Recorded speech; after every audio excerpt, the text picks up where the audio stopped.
Привет, друзья! Меня зовут Олег, и вы на канале Киногост. «Скорость» 1994 года «Спид» – боевик режиссера Яна де Бонда, получивший 2 премии «Оскар» за звук и звуковой монтаж.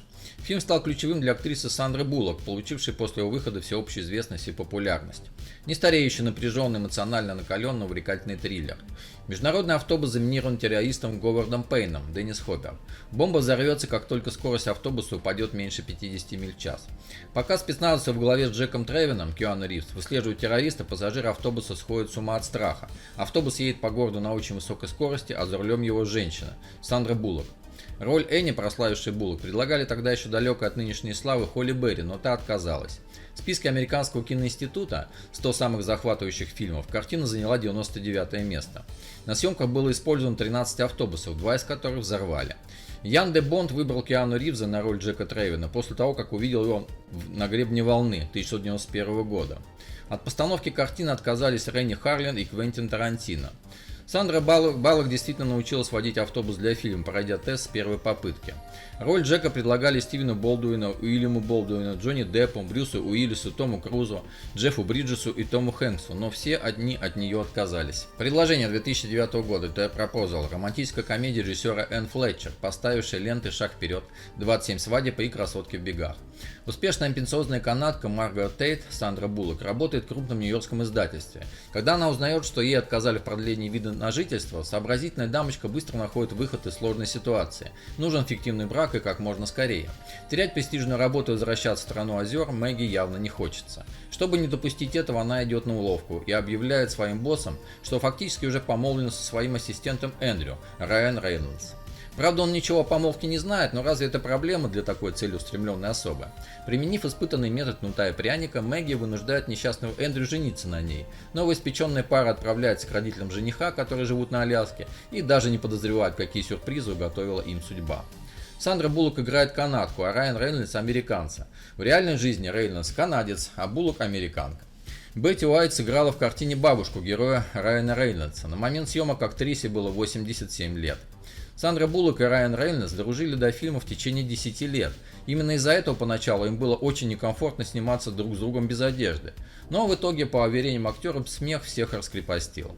Главную роль в фильме «Предложение» 2009 года должна была играть Джули Робертс, но актриса отказывалась уменьшить свой гонорар, и вместо нее снялась Сандра Буллок, согласившаяся на $10 миллионов. Стартовые кассовые сборы фильма «Предложение» стали для Сандры Буллок рекордными в ее карьере. В этом фильме Сандра Буллок уже второй раз за карьеру прерывает собственную свадьбу. Первый раз был в фильме «Пока ты спал» 1995 года. «Дом озер» 2006 года, «The Lake House». Ремейк южнокорейского фильма «Домик у моря» 2000 года, мелодрама с элементами фэнтези аргентинского режиссера Алехандро Агрести, его дебют в голливудском кино. Голливудская романтическая мелодрама с участием Киану Ривза и Сандры Буллок, впервые снявшихся вместе после успеха триллера «Скорость» 1994 года. На фоне живописных пейзажей и городских ландшафтов разворачивается эта необычная история о любви, которая не подчиняется законам времени. Киану Ривз и Сандра Буллок получили приз Teen Choice Award в номинации «Лучший поцелуй». Доктор Кейт Форстер, Сандра Буллок, снимает в Висконсине красивый дом со стеклянными стенами, построенный по оригинальному проекту прямо над озером, но зимой 2006 года вынуждена уехать в Чикаго. В ящике для писем она оставляет записку для следующего жильца, в которой просит пересылать ее корреспонденцию на новый адрес, извиняется за пятна краски в виде собачьих следов у входной двери, которые уже были до ее вселения в дом. Архитектор Алекс Уайлер Киану Ривз заселяется в дом озера, построенный его отцом Саймоном, Кристофер Пламмер. Алекс находит записку Кейт, но дом выглядит запущенным и у входа нет никаких собачьих следов. Алекс приводит дом в порядок, и когда он красит подъезд дома, собака оставляет следы именно там, как описывал в своем письме Кейт. Между Кейт и Алексом завязывается интенсивная переписка, оказывается, у них много общего. Они делятся своими проблемами, обсуждают планы и мечты. Но однажды они осознают, что живут в разном времени, Кейт в 2006 году, а Алекс в 2004. Неужели такое возможно? Отчаянно желая встретиться с Кейт, Алекс назначает ей свидание в день, который для нее наступит завтра, а для него через 2 года. Кейт приходит в ресторан, но Алекс так и не появляется. Кейт предстоит узнать, что их связывает с Алексом. Вместе они бросят вызов судьбе и попробуют изменить ход истории, чтобы доказать, что любовь сильнее времени. Гравитация 2013 года. Гравити. Американо-британский камерный технотриллер режиссера Альфонсо Куарона, открывший 70-й Венецианский кинофестиваль. Главные и единственные роли в картине исполняют Сандра Буллок и Джордж Джордж Клуни. Блестящий медицинский инженер доктор Райан Стоун, Сандра Буллок, отправляет свой первый космический полет.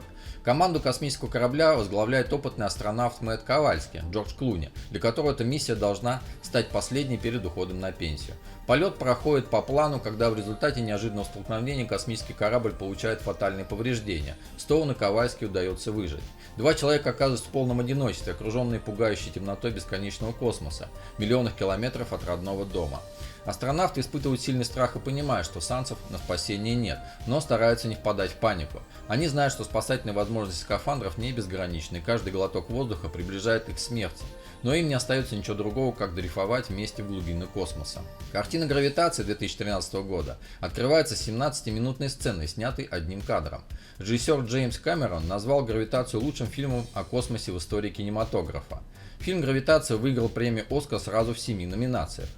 Практически все сцены фильма были подготовлены с помощью компьютера, затем в них интегрированы лица актеров, снятых в специально построенном кубе размером 6 на 6 на 6 метров, со светодиодными стенами, на которые выводилось изображение окружающего космоса. В мировом прокате картина заработала $723 миллиона при бюджете в $100 миллионов. Фильм не только получил кассовый успех, но и стал лучшим фильмом 2013 года по версии журналов Empire и Time. Британская кинокомпания Frame Stronach, занимавшаяся разработкой спецэффектов для картины «Гравитация» 2013 года, заявила, что фильм по амбициозности сравним с «Аватаром» Джеймса Кэмерона. В частности, около 60% событий, происходящих на экране, создавались с помощью компьютерной графики.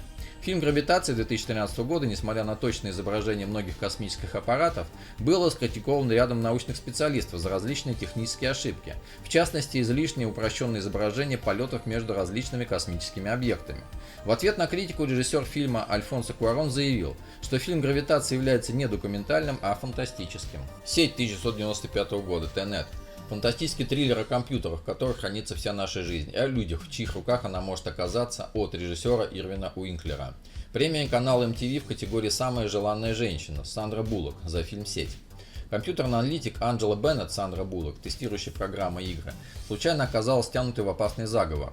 В ее руки попадает исключительно важная дискета со сверхсекретными данными, и теперь женщина становится следующей жертвой в списке убийц.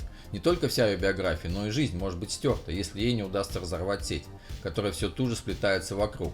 Компьютерные злоумышленники влезают во все системы жизнеобеспечения и в попытках уничтожить ее. С точки зрения современного уровня развития технологий смотреть фильм очень смешно. Секретные шестизначные пароли, огромные мобильные телефоны, чудеса поисковых систем, для которых достаточно набрать Vetis Praetorians и получить всю информацию, почтовый адрес, IP, телефон.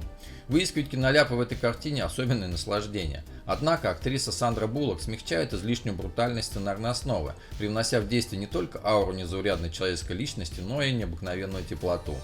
В качестве операционной системы на протяжении всего фильма «Сеть» 1995 года Анджела использует macOS 7. В одном из эпизодов фильма Анджела просит принести ей журнал 2600. 2600 действительно существует, это журнал для хакеров. В сцене на пляже Анджела держит в руках, а затем бросает книгу. Это был роман «Любовь во время чумы». Иногда переводят как «Любовь во время холеры» Габриэля Гарсия Маркеса. Фильм «Сеть» – один из немногих фильмов с рейтингом PG-13, в котором слово «фак» действительно произносится в сексуальном контексте. Этот рейтинг означает, что дети до 13 лет допускаются на фильм только с родителями. Несмотря на плохие отзывы критиков, зрителям фильм пришелся по душе и принес прибыль. При бюджете в $22 миллиона кинолента собрала более 110 миллионов в прокате, что оказалось вполне достаточно для полной окупаемости, если учитывать затраты на маркетинг и долю кинотеатров.